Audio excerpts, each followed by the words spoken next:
30-plus points tonight for the first time ever from the Clippers franchise. What do you make of they're making history tonight? Well, we should have made the history the other way too with the points. Have we ever won a game where the other team shot 57%? You know, and 132 points. I'm more upset at that than happy about that, because that's back-to-back games. Defensively, we got to be a little bit better. But I loved our resolve. I loved how we got down early and made a run. Lou and Trez were fantastic. And then I thought, you know, that second quarter defensively, it was the only good defensive quarter. I thought it was the difference of the game. But the history is good, I guess. You know, somebody's got to make it. So.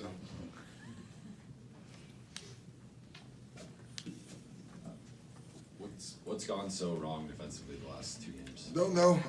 We got to watch the film, and I'll try to figure it out. But, you know, we're a good defensive team, and we just haven't been lately. So it's fixable. Doc, can you speak about Trey's performance today? Yeah, he was great. You know, I felt like he kind of gave you the energy when you guys didn't have it there in that first half. He was phenomenal. He scored a lot on post-ups, too. It wasn't just, you know, I think a lot of people think Trez only scores through pick and rolls with Lou, and tonight we just called him C5 and going right to him. And, you know, it just tells you how much work he's put into the game. He's been absolutely wonderful in that department. I thought down the stretch he made 3 or 4 great passes that led to threes, you know, and that's the evolution of Trez, and it's been great. When Paul picked up that 5th foul, you guys seem to be talking to one another. What went into leaving him in? Yeah, it was stupid. It was back. It really was. It was terrible coaching.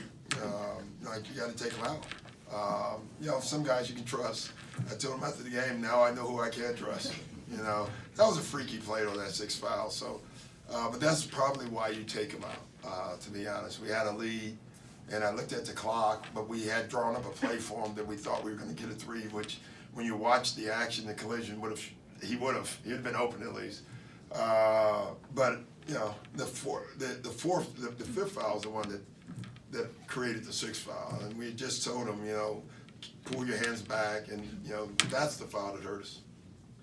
Like early in the season, even though the offense wasn't, scoring on it, the defense was getting it done. Yeah. Now it seems like the offense is rolling, but the defense isn't. Yeah. How do you look at those? Are you okay with wins where the offense gets it done, when the defense doesn't? Or? Oh no, I'm okay with wins. You know, I've never complained about a win. But you also look at the long picture instead of just the now, and you know you can't win that way a lot. You know, you can win a game with bad offense and great defense. You're not going to win a lot of games with bad defense. You know, because the other team usually guards you back. Tonight, we caught fire as well.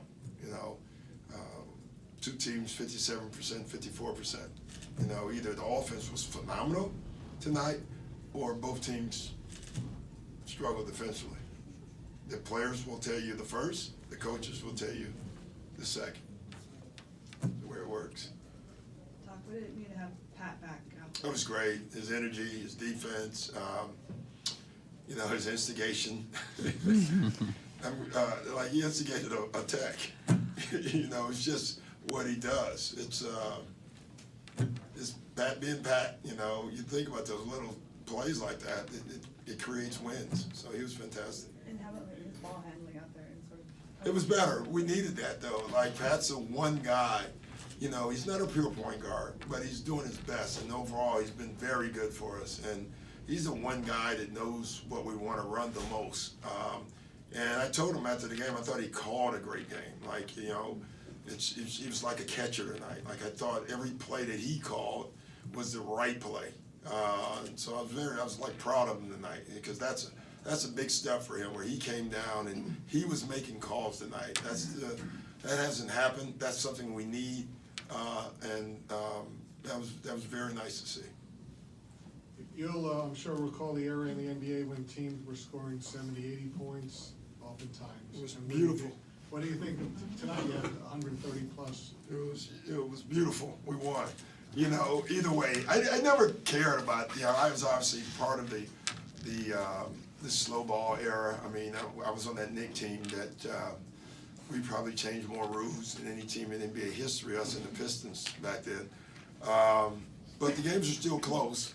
you know, and at the end of the day, fans like close games, you know.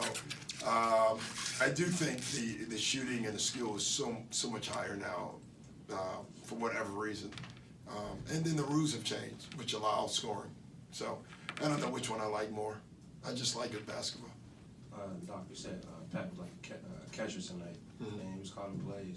You feel like he was calling plays the right place since he was sitting out a couple games and looking at the game differently? No, yeah, we're doing a lot of things. We're giving him a play sheet, you know, before, and we leave it out so he can stare at them, you know, doing every timeout. You can see him grabbing it, and he's really trying to do this and be good at it, you know.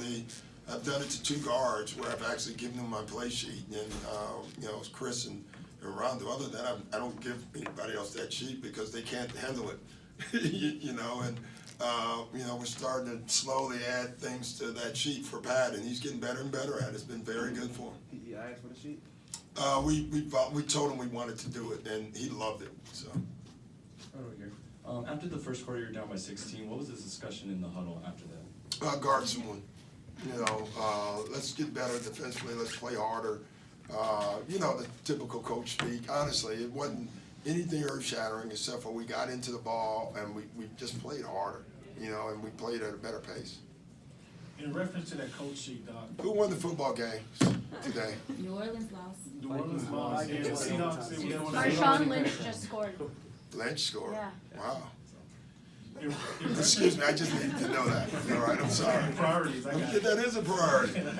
Yeah. In reference to that coach sheet that you spoke about, you said a few weeks ago that you feel better, you feel the team was doing better and flowing better when you're calling less plays. Yeah. Where are you now? Are you calling less plays? Are you Yeah, calling that's more what of that's the what plays? we're trying to accomplish. You know, it's tough when you're taking the ball out, pushing up the floor, and you have to look all the way over to me. You know, that kills your pace. And so when your team can just run it and get it down and get into a set at 18, it makes a big difference. And that's what we're starting to do. You know, and it's been good. This weekend, it seems like there's been some wild swings offensively and defensively, great moments and poor moments. And you mentioned yesterday, I you don't feel know like about. Has there been any swings defensively in a good way that I know second about? quarter, maybe Yeah, just 24 points. Yeah, no, yeah, you're right. You're right. And you mentioned yesterday, since Christmas, you really felt like it hasn't been all that consistent. I guess No. night to night right now, what do you feel like you can get out of your guys that you can really bank on? I don't. You know, I know we're gonna be in the game. Like, no matter if we play good D or good bait, or bad or offense, I feel like every night we have a chance to win. That's something you know. That's a comfort. But I also know that we have to do things better. We need to get in the gym. We're gonna have that opportunity this week. You know, we have 4 days off. You know, that's longer than the All-Star breaks that I used to have as a player. You know, so we're gonna take advantage of a couple of those days. Doc, Paul came back to, obviously tonight as well. Mhm. How is it when he's able to come back? His game is just so smooth. Like there's no rust. And I understand he didn't miss a lot of time, but it's just Yeah. like it looked like he played yesterday. I honestly don't know the answer. I think that's abnormal. No, but he keeps doing it, you know. But I do think that's you don't see that very often. He's done it, and I love it. I don't want to because I don't know why, but it's been great. Is this about as good as Jermichael's looked since coming back from his injury? Yeah, he's playing great. You know, on both ends and doing a lot of things. So he's been really good.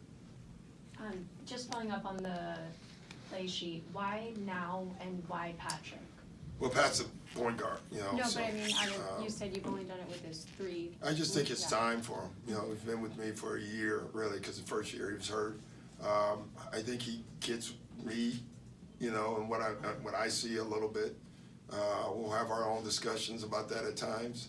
And I just think it's time for him, and he's really taking it. He's taking it and doing it. So that's going to help us in the long run. The better he can get at it. All right, one more. You guys have a lot of. You know what? I know what you're doing. You have to stay for the next game, so you're stalling. But I don't. So I'm going to dinner in like 2 minutes. I'm telling you right now. I should let you go. Thank you. Just in the first quarter, when things are going, the wrong way, I mean, is there anxiety building? Are we? Anger. I don't know about anxiety. No. You know, not really. Like I didn't. You know, as far as thinking we're gonna win the game or something. No, I don't even think that far ahead. I just knew he wasn't doing what we're supposed to do. And we had to remind them of that, so. All right, guys, enjoy.